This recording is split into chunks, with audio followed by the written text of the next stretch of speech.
Bismillahirrahmanirrahim. Assalamualaikum ya habiba ilahil alamin. Assalamualaikum ya qurrata aini rasuli rabbil alamin. Assalamualaikum ya amirul mu'minin wa sayyidal wasiyin. Assalamualaikum ya sayyidai syababi ahlil jannati ajma'in. Assalamu ala sadatil ma'sumin. Assalamu ala jami'an bi'illahi wa rasulihi wa malaikatih. Assalamu alayna wa ala ibadillahi salihin. Assalamualaikum warahmatullahi wabarakatuh. Alhamdulillahi rabbil alamin. Salatu wassalamu ala sayyidina Muhammadin wa alihi tayyibin tahirin.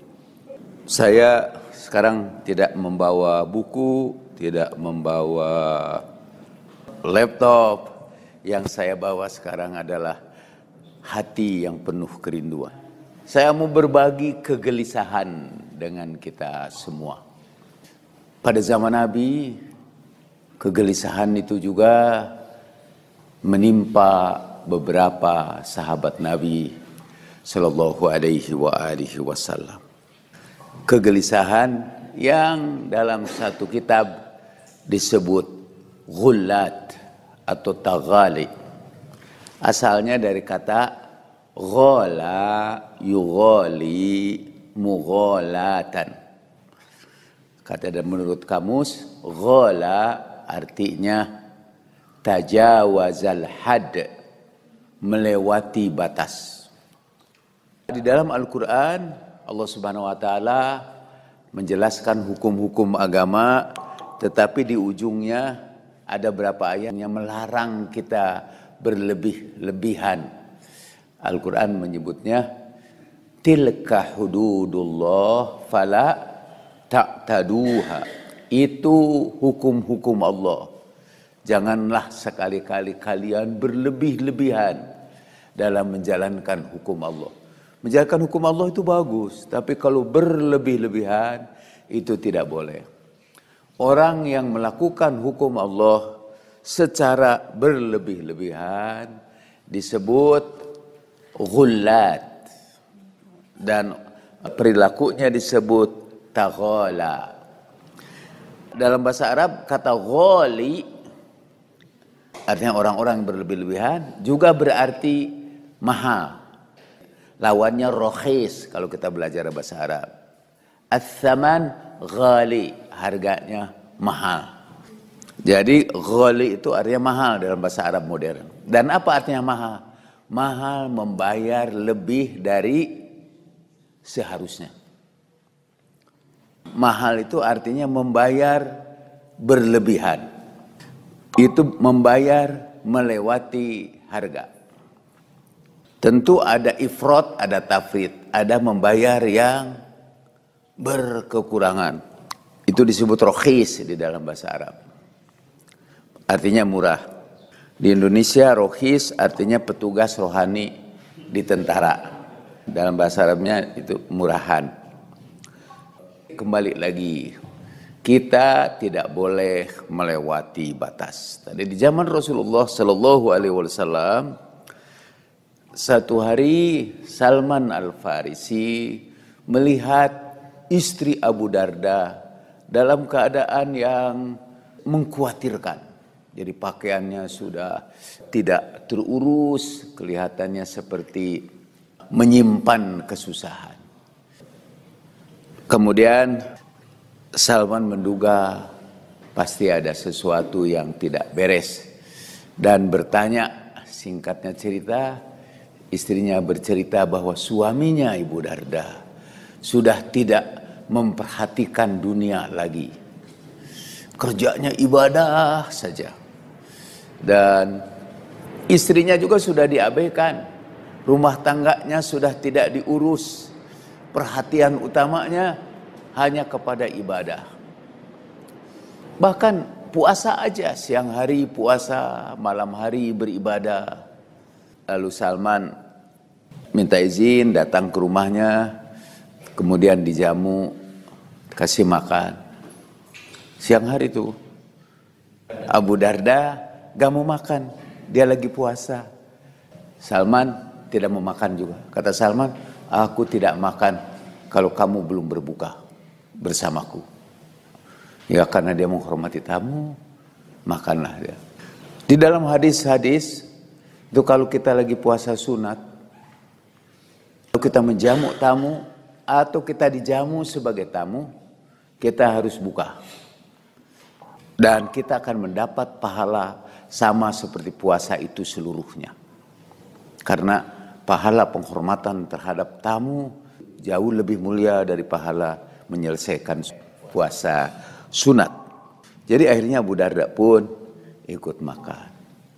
Malam hari Salman bermalam di rumah Abu Darda. Dilihat emang malah di pertengahan malam dia sudah bangun, ibadah aja terus menerus. Pagi hari ya Salman menegur dia dan Salman mengatakan, beri hak kepada istrimu, beri hak kepada keluargamu. Dan ketika itu sampai kepada Rasulullah Shallallahu Alaihi Wasallam, Rasulullah berkata, Sodaqo Salman, Salman benar, dialah yang memiliki ilmul awwalin wal akhirin, dia pemilik ilmu terdahulu dan ilmu kemudian. Dalam peristiwa lain bukan seorang aja, bukan istri Abu Darda aja, tapi banyak istri mengadu kepada Nabi Sallallahu Alaihi Wasallam karena suaminya sudah terpukau dengan ibadah, sudah menghabiskan waktunya dalam ibadah dan tidak memperhatikan lagi keluarga istrinya, tidak memperhatikan lagi anak-anaknya.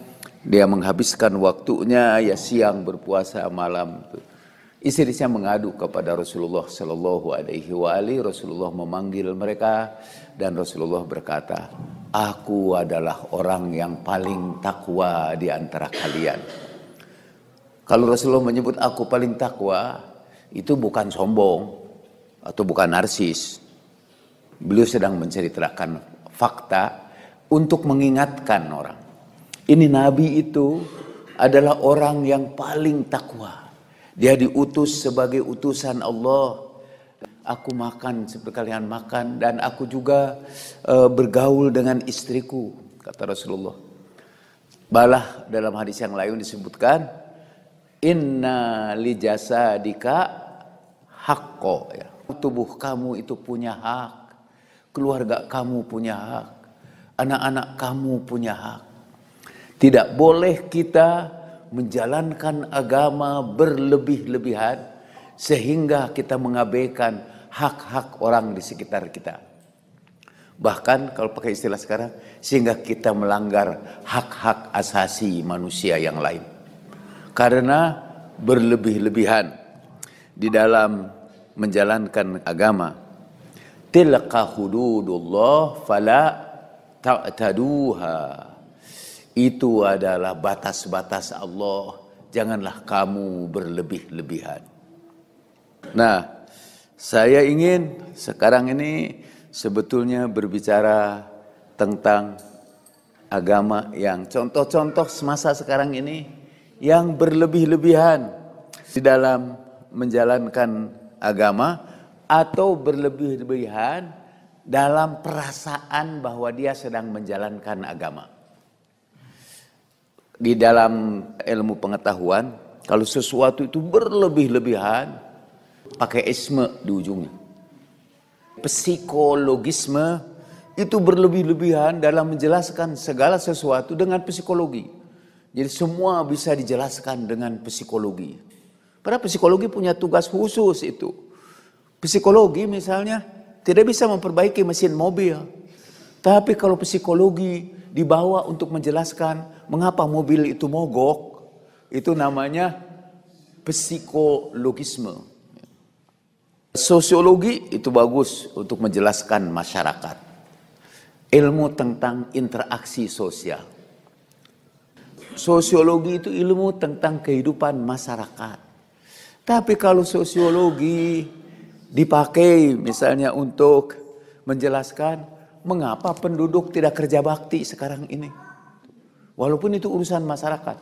Sosiologi itu menjelaskan seluruh urusan masyarakat dengan sempurna. Psikologisme menjelaskan seluruh urusan psikologi dengan sempurna. Semua urusan psikologi.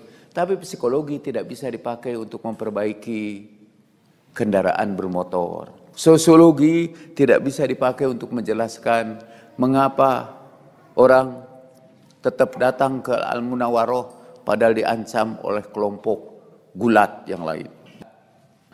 Saya ingin menyebut salah satu di antara hal yang berlebih-lebihan itu di dalam menjelaskan dan mempraktekkan segala sesuatu dengan penjelasan syariat. Itu saya sebut itu syariatisme. Segala-galanya dihubungkan dengan syariat. Salah satu dalilnya atau argumentasinya, syariat Islam itu syamil dan kamil. Artinya meliputi segala sesuatu. Sampai karena dia meliputi segala sesuatu, mereka berkata, kalau Islam itu mengatur kaki mana yang harus masuk masjid, itu ada aturannya. Dan jarang ada yang memperhatikan. Mau masuk masjid, ini kaki mana nih? Enggak ada ya. Ya, tapi itu jadikan argumentasi. Itu juga menunjukkan mungkin kalau agama mengatur sampai yang detail-detail seperti itu, kita dibikin repot. Islam itu agama yang syamil. Syamil artinya meliputi segala-galanya. Bahasa sekarangnya, bahasa kerennya komprehensif. Jadi meliputi segala sesuatu. Dalam ideologi itu kita sebut totaliter. Dia menguasai segala sesuatu. Ada berapa kemungkinan nih setelah saya memberikan ceramah ini, saudara kapok nggak mau datang lagi ke sini? Nggak apa-apalah, biarkan saya sendirian dan menangis di mihrab saya. Sedih karena pengikut saya tidak paham apa yang saya sampaikan. Yang kedua, ya saudara bergabung bersama saya, berpikiran lebih jernih tentang syariat ini.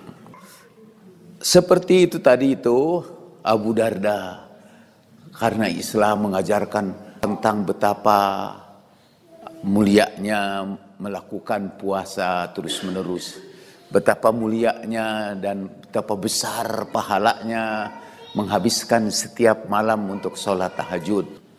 Ada orang juga yang menganggap bahwa syariat itu saking lengkapnya dia dipakai untuk menyelesaikan segala persoalan.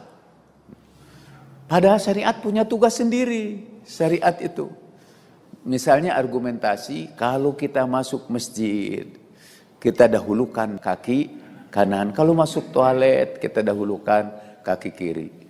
Itu juga jarang dipraktekkan oleh bapak-bapak dan ibu-ibu, jarang. Apalagi kalau lagi kebelet mau ke toilet, boro-boro memperhatikan kaki kiri atau kaki kanan. Orang lain aja nggak kelihatan. Argumentasinya kalau Islam mengatur kaki yang masuk ke masjid yang mana dulu, kaki yang masuk ke toilet yang masuk dulu. Masa sih Islam tidak mengatur negara, tidak mengatur politik? Ke toilet itu urusan kecil, itu diatur Islam. Tapi pemerintahan tidak diatur, kan gak mungkin itu. Nah, saya ingin peringatkan, mungkin aja. Karena betapapun Islam itu lengkap, Islam punya bidang garapannya sendiri. Agama itu punya bidang garapannya sendiri. Saya kemarin dapat contoh yang sangat bagus. Ibu-ibu juga dan bapak-bapak akan berkata bahwa Islam itu mengatur sampai kaki mana yang masuk ke toilet. Masa sih Islam tidak mengatur urusan apakah tahun ini pajak dinaikkan atau tidak? Karena pajak itu lebih besar pengaruhnya terhadap masyarakat daripada masuk kaki ke toilet. Tapi Pak, saya beritahu nggak ada aturan tentang masalah perpajakan. Nggak ada aturannya. Padahal pajak itu urusan pemerintahan yang sangat menentukan untuk kehidupan masyarakat. Ketika revolusi Islam diselesaikan dengan referendum dan menjadikan Imam Khomeini sebagai wali faqih.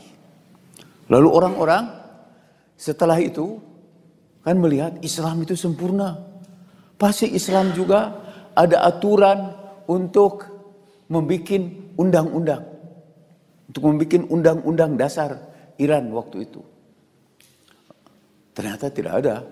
Di dalam Islam tidak ada undang-undang dasar. Contoh undang-undang dasar. Biasa dicari-cari itu contoh itu.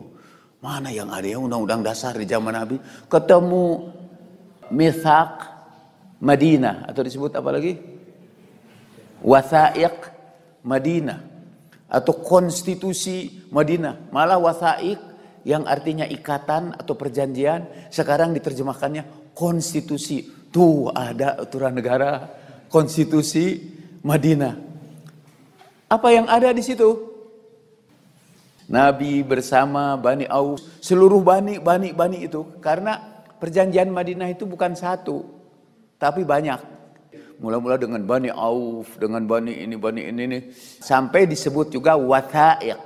Kalau satu wathiqah, kalau banyak wathaiq. Ada contohnya, Mim? Kata-kata yang pertama di dalam konstitusi Madinah.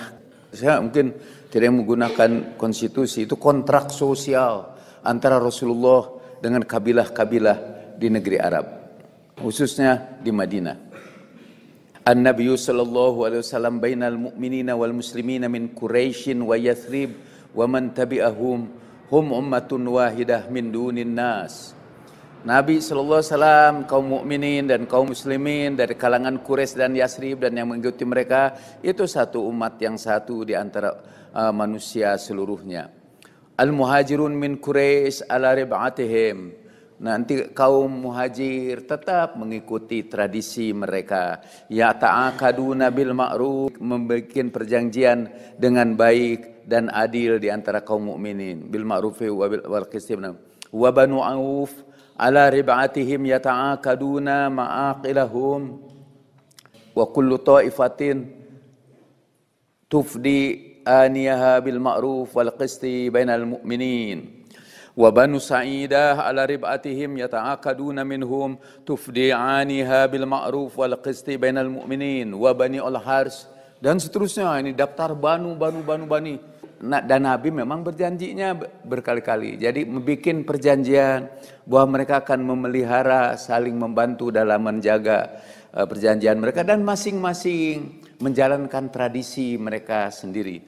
Kemudian kalau ada tebusan, mereka menebus tebusan mereka dengan cara adil, bil ma'ruf wal qisti bainal mu'minin. Itu isi perjanjian Nabi. Punten betapapun saudara inginnya, betapapun saya inginnya, itu bukan konstitusi. Itu perjanjian di antara orang-orang. Dan waktu itu Rasulullah itu bukan presiden, bukan raja. Tidak ada aturan dari beliau. Coba sekarang ini aturan pemilu, nggak ada. Apakah ada parlemen di zaman Nabi Sallallahu Alaihi Wasallam? Tidak ada, nggak ada. Ya pemilunya juga tidak ada, gimana parlemennya? Tapi orang biasanya menunjuk, tapi Nabi itu parlemennya adalah para sahabat Nabi. Kalau itu disebut parlemen, maka saya juga ini punya parlemen, saudara-saudara, punya sahabat-sahabat juga. Dia tidak memenuhi syarat sebagai parlemen. Kata konstitusi itu dipaksakan untuk sebuah perjanjian hanya karena ingin menunjukkan bahwa Islam juga mengatur urusan negara. Islam tidak mengatur urusan negara. Tapi kata Islam sempurna. Al-yauma akmaltu lakum dinakum. Saya ingin saudara-saudara mengulangi yang terakhir.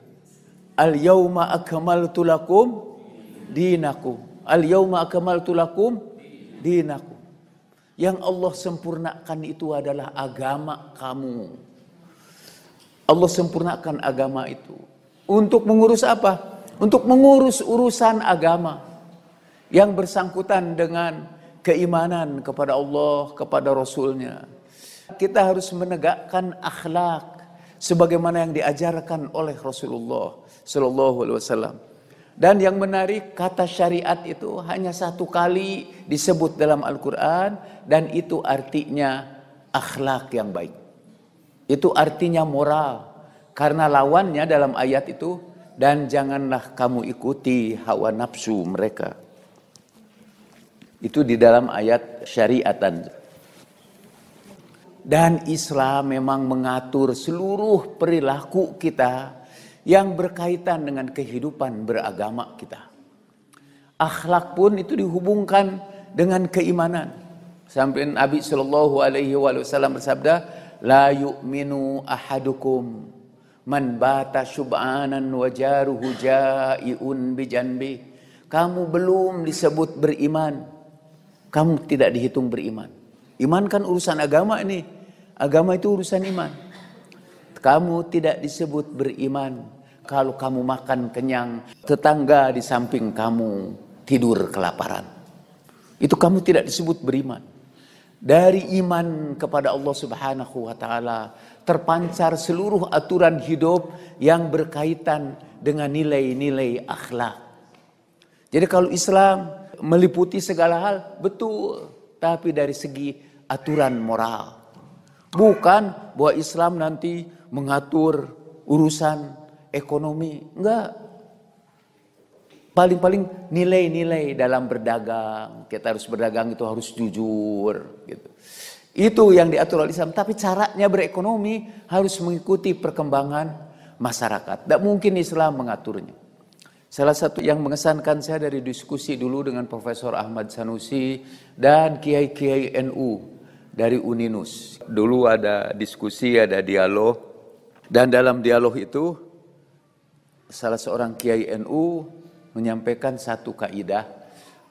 Kalau ada yang tidak dibahas oleh Islam itu, karena Islam ingin menyerahkannya untuk dalam perkembangan sosial.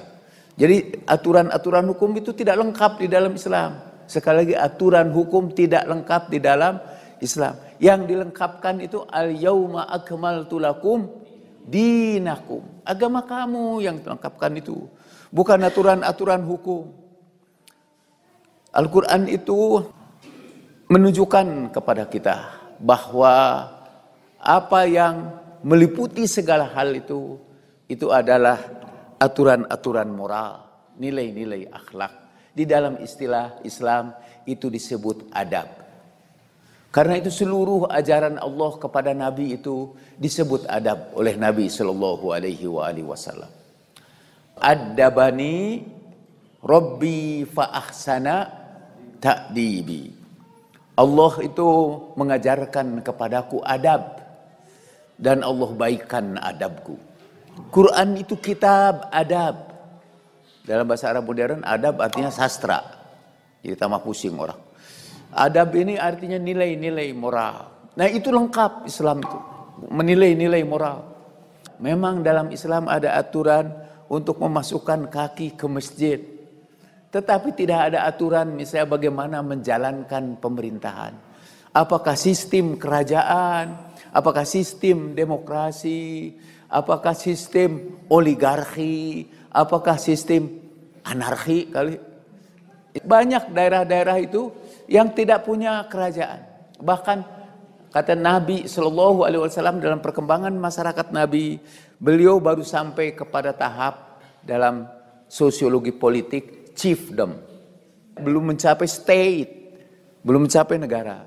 Untuk saudara ketahui, negara itu baru ada kata negara dan istilah pembagian berdasarkan negara, berdasarkan state itu dari perjanjian Westphalia di Eropa. Lembah Baliem kumpul itu kabilah-kabilah di situ. Tidak ada negara di situ. Walaupun sudah masuk Indonesia, mereka tidak tahu itu. Mereka hidup berdasarkan suku-suku mereka, kabilah-kabilah mereka. Awalnya tribe gitu. Kemudian ada chief dari tribe. Ada tribe yang menjadi chief dari seluruh tribe. Itu disebut chiefdom. Ada bukunya ditulis sebagai disertasi CDIN dan sudah diterbitkan judulnya Chiefdom. Jadi Nabi itu tidak mendirikan negara seperti sekarang. Karena belum ada konsep negara, Belum ada pembagian daerah berdasarkan konsep negara. Itu berkembang. Jadi kalau ada di dalam Islam yang tidak dijelaskan, itu karena akan diserahkan untuk perkembangan waktu dan zaman. Nah, ada orang yang tidak peduli dengan perkembangan waktu dan zaman.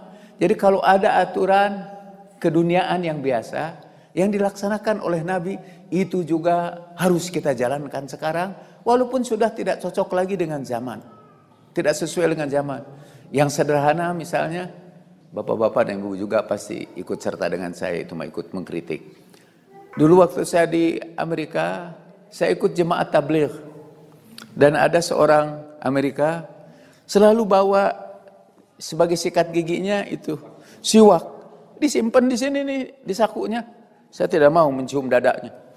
Dan ke jalan-jalan tiba-tiba dia gitu, simpan lagi. Karena siwak itu sunnah Rasulullah. Walaupun itu sikat gigi yang ada di zaman Nabi. Dalam perkembangan zaman, sikat gigi itu berubah-ubah. Zaman saya lagi sengsara, buah pinang jame kan ininya ada kulitnya, itu yang pakai gosok sikat gigi saya. Kata dokter nggak boleh itu, karena itu merusak email. Kata iklan di radio, lebih baik menggunakan Pepsodent. Kata ahli agama, gunakan siwak. Sampai dahulu Allah yarham dai sejuta umat itu, Zainuddin MZ membuat perusahaan pasta gigi, namanya tetap siwak.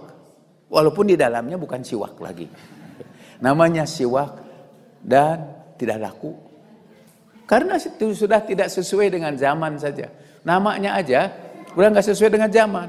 Nama pasta gigi sekarang tuh pakai den. Kayaknya keturunan bangsawan. Jadi Pepsodent, Ciptaden ya dan sebagainya. Saya tidak ingin pengajian ini jadi iklan. Ada orang yang berlebih-lebihan. Dia anggap itu syariat, itu syar'i. Jadi dia pakai itu. Sekarang ini ada tokoh ideologi dari Rusia namanya Dugin yang menceritakan bahwa dunia kita ada 4 dunia dan sudah muncul kekuatan baru, ya. The fourth, kata, ada kekuatan baru di dunia ini. Dan dia sebut di antara kekuatan itu adalah kekuatan yang ingin mengembalikan dunia modern kepada masa lalu, ingin menghidupkan masa lalu lagi di dunia modern. Dan dia sebut salah satu contohnya ISIS. ISIS itu ingin menghidupkan apa yang dia anggap, saya ulangi 3 kali, apa yang dia anggap sebagai syariat. Sebagai syariat yang pernah dijalankan oleh Nabi Shallallahu Alaihi Wasallam. Ada efek psikologis dari keinginan itu, yaitu efeknya orang merasa tidak enak hati kalau menjalankan syariat itu. Pada syariat itu asal katanya itu adalah tempat yang terbuka, jalan yang terbuka menuju air. Jadi binatang-binatang biasa kalau mau minum air di satu tempat dia melewati syariat. Syariat itu jalan. Jalan yang ngabulungbung kalau bahasa Jerman. Jalan yang lurus. Jalan yang sangat mudah.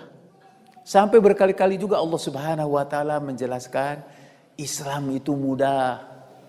Misalnya tentang puasa, setelah ayat-ayat puasa Allah Subhanahu wa taala menjelaskan yuridu bikumul yusra, yuridullahu bikumul yusra wala yuridu bikumul usra. Allah menghendaki agama ini mudah. Allah tidak menghendaki kesulitan. Setelah selesai urusan haji, bab haji, Allah juga menjelaskan Allah tidak jadikan agama itu min haraj untuk menimbulkan kesulitan. Jadi agama itu harus mudah dan tidak menimbulkan gangguan psikologi. Saya tertarik ini untuk melanjutkan psikologi agama saya dulu. Saya ingin menulis keberagamaan yang membuat orang sakit jiwa. Jadi ada keberagamaan bikin orang gelisah, menderita. Harusnya agama adalah obat untuk menghilangkan derita. Tetapi sekarang agama malah menjadi penyebab penderitaan, penyebab gangguan kejiwaan. Karena tidak menjalankannya, takut ini bertentangan dengan sunnah Rasulullah. Tapi dijalankan sekarang sudah tidak praktis lagi. Itu kita jangan menyalahkan, wah ini agama tidak sesuai dengan zaman. Bukan. Tapi pemahaman kita tentang agama itu menyebabkan kita menjalankan agama yang tidak sesuai dengan zaman. Saya ingin mengkritik yang paling banyak, tapi khawatir terancam. Jadi saya kali mikir yang jauh-jauh aja sebagai contoh. Salah seorang tokoh sebelum ISIS itu di Irak, Al-Qaeda, ada tokoh Al-Qaeda, Az-Zarqawi, benar Az-Zarqawi. Az-Zarqawi itu kata orang bertamu ke rumahnya, itu selalu dia menjalankan sunnah Nabi, termasuk pakai siwak. Tapi ada beberapa yang tidak bisa dia jalankan, yaitu misalnya dia harus mencukur kumis dan memanjangkan janggut. Dia memanjangkan rambut, memanjangkan kumis, memanjangkan janggut. Ada diskusilah dengan wartawan. Anda itu sangat setia dengan sunnah Rasulullah. Kenapa rambut Anda dipanjangkan, kumis Anda panjangkan? Karena supaya saya tidak ditangkap. Tanda-tanda ini jelas, begitu saya ke kota saya langsung ditangkap, kata dia. Terus Rasulullah itu berjuang dengan pedang. Malah menurut kita nanti Imam Mahdi juga datang dengan pedang. Kenapa Anda bawa Kalashnikov? Senjata Rusianya itu Kalashnikov. Apa Anda bawa Kalashnikov? Ya, kita tidak bisa dengan pedang ini melawan. Jadi ada banyak yang dia lakukan sebetulnya tidak sesuai dengan pandangan dia tentang syara. Buat dia, sekali lagi dan dalam pandangan kita, syariat itu ada sesuatu yang terjadi di masa lalu yang ingin kita hidupkan kembali. Kenapa? Karena yang kita sebut syariat itu adalah pemahaman kita tentang apa yang terjadi pada waktu yang lalu. Kalau saya dikutip sepotong-sepotong itu bisa berbahaya. Padahal sekali lagi Nabi SAW bersabda dan kita hafal semua. Innama bu'ithu liutammima makarimal akhlak. Aku diutus untuk menyempurnakan akhlak. Dan bahwa kata syariat di dalam Al-Quran adalah nilai-nilai akhlak. Harusnya itu untuk menjadikan ukuran kita. Yang lain itu, apalagi yang spesifik untuk di zaman Nabi, gak usah dihidupkan lagi di zaman sekarang. Tapi nilai-nilainya tetap sama. Nilai yang diajarkan Islam itu sama sepanjang sejarah. Menghormati tamu itu nilai-nilai yang diajarkan Islam. Dan cara menghormati tamu boleh berbeda-beda sepanjang sejarah. Nabi menghormati tamunya dengan duduk di bawah, di atas tanah, bahkan bersama budak belian sekalipun. Ana ajlisu kama jalasal ab, aku duduk seperti duduknya budak belian. Jangan anggap duduk di atas kursi itu haram. Karena kita menyambut itu di atas kursi. Itu karena perkembangan zaman, karena perubahan zaman. Dahulu Nabi pakai siwak, ya sekarang kita pakai ini. Saya selalu memberikan contoh kawan saya Allah yarham, salah seorang yang saya kira buat saya yang mengagumkan dari beliau itu ialah kesederhanaan hidupnya, usahanya untuk menghindari hal-hal yang haram. Sampai akhirnya dari seorang dokter dia menjadi pedagang cabai. Dia dokternya dokter sempurna, tapi untuk menanam cabai dia bangkrut. Padahal dia dokter yang pintar. Itu Ustadz O. Hashim. O. Hashim itu kena penyakit occipitalobe. Ada gumpalan-gumpalan darah yang menutup pembuluh darah ke otak sehingga mengakibatkan sel-sel saraf di situ itu mati. Datanglah Ustadz Usman. Ustadz, berobatlah dengan bekam. Ini hadisnya. Ada dalam Bukhari. Emang ada hadis bekam. Lalu kata Hasim, Kang Jalal, mungkin kita ya sudah dirusak oleh peradaban barat. Kita percaya bahwa itu cara berobat Rasulullah. Tapi itu cara berobat di zaman Rasulullah. Itu teknologi kedokteran di zaman Rasulullah. Pakai bekam. Sekarang tidak lagi pakai teknologi itu. Ada juga di zaman Rasulullah itu teknik pengobatan dengan menggunakan api. Ada hadisnya malah obat K, akhirud dawa K. Obat yang terakhir itu K. Saya akan menjawab. Saya pernah diajak juga di Jakarta. Ibu-ibu semua dibakar itu kakinya. Karena katanya obat yang terakhir itu kalau sudah tidak sembuh apa-apa, itu dibakar. Ada juga yang mengatakan kalimat itu kalimat kiasan. Jadi bukan kalimat sebenarnya. Jadi kalau orang diajari apa-apa, tetap aja bandel, diajak bener tetap bandel, bakar aja dia. Gitu, akhirud dawa, oke. Tapi ada juga yang mengartikan sebenarnya dibakar. Saya mau dibakar juga enggak, saya. Nah Ustaz, ini ada hadisnya, betul. Tapi tidak semua hadis itu harus menjadi syariat. Orang yang berlebihan itu ialah menjadikan apa saja yang dilaksanakan oleh Nabi sebagai syariat. Tidak semua hadis itu sunnah. Tapi semua sunnah itu pasti hadis. Tidak semua hadis itu sunnah, tapi semua sunnah pasti hadis. Nanti kalau kita nggak ngerti pembicaraan saya sekarang ini, nanti pulang itu aja diingat-ingat. Tidak semua hadis itu sunnah, ya, tapi semua sunnah berasal dari hadis. Tidak semua juga yang datang dari zaman Nabi itu menjadi syariat. Jadi cara Nabi mendirikan negara atau mengatur negara, kalau itu bisa disebut negara, itu sesuai dengan zaman itu. Kita harus membuat negara sesuai dengan zaman kita sekarang. Jadi sekali lagi, untuk kiai itu misalnya saya berkata ketika itu, mengikuti ucapan Allah yarham Ustadz O. Hashim. Mungkin saya sudah terpengaruh oleh peradaban barat. Sebetulnya bukan saya saja, semua kita ini sudah terpengaruh peradaban barat. Baju yang kita pakai, kecuali baju saya nih. Baju yang saudara pakai itu baju orang barat. Ustadz, Miftah, saya, ini katanya baju Islam. Baju koko itu namanya. Baju takwa, kadang-kadang lebih ekstrim lagi. Saya dulu punya kenalan jenderal, sekarang sudah meninggal dunia. Jadi sekarang dalam ceramah-ceramah saya lebih banyak bercerita tentang teman-teman yang sudah meninggal dunia. Itu menunjukkan bahwa saya sebetulnya masuk generasi mereka. Saya bocor aja ke generasi kalian sekarang. Harusnya saya sudah berada di alam sana. Jadi ini jenderal dia dan dokter. Dia non muslim. Satu saat dia datang sama saya cerita. Saya heran, kata. Waktu kecil dia dari dulu emang orang elit. Jadi dia dulu rumahnya itu di Menteng. Dulu itu ada pedagang-pedagang Cina yang jualan eceran itu pakai baju yang sekarang disebut baju takwa. Jadi ini Pak, yang namanya baju Islam itu baju Cina ini dulu. Makanya namanya juga koko. Itu bahasa Cina. Artinya tidak tahu saya.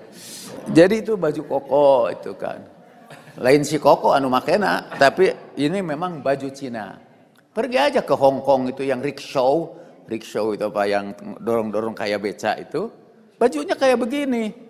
Dan tiba-tiba di Indonesia naik derajatnya jadi baju takwa. Dan kita dianjurkan semua memakai baju itu. Sarung ini jadi tanda, ini juga celananya para santri. Saya sekarang pakai sarung. Tapi karena pengaruh barat jarang pakai sarung itu. Itu saya baru sering pakai sarung sekarang.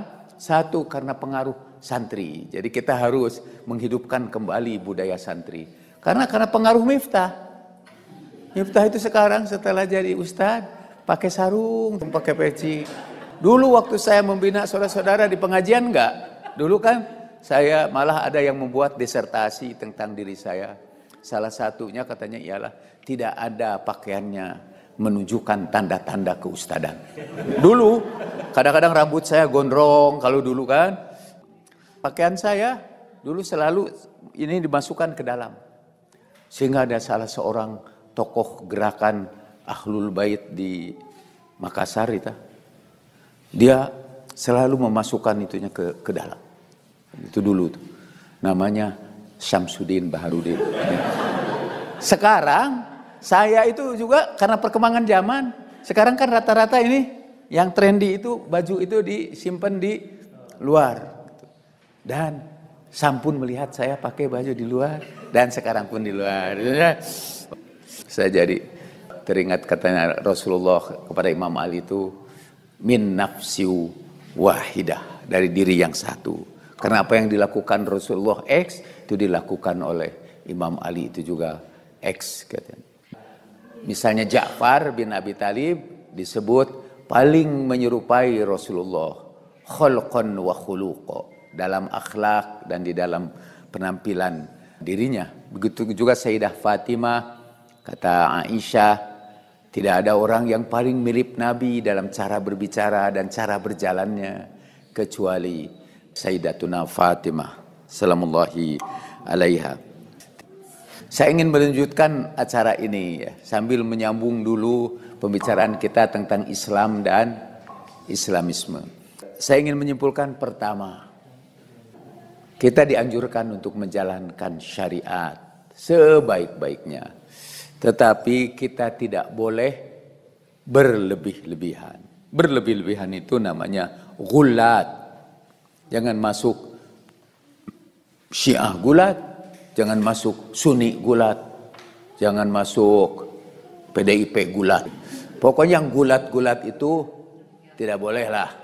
Yang kedua, seringkali kita menganggap syariat itu sempurna dalam memecahkan semua persoalan hidup.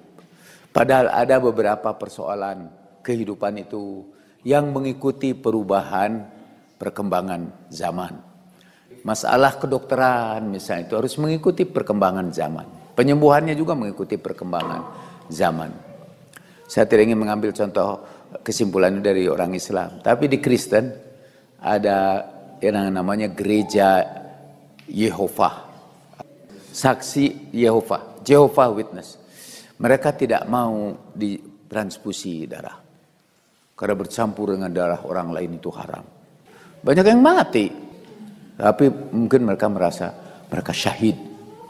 Karena mati untuk menjalankan agamanya. Itu juga berpengaruh kepada orang Islam.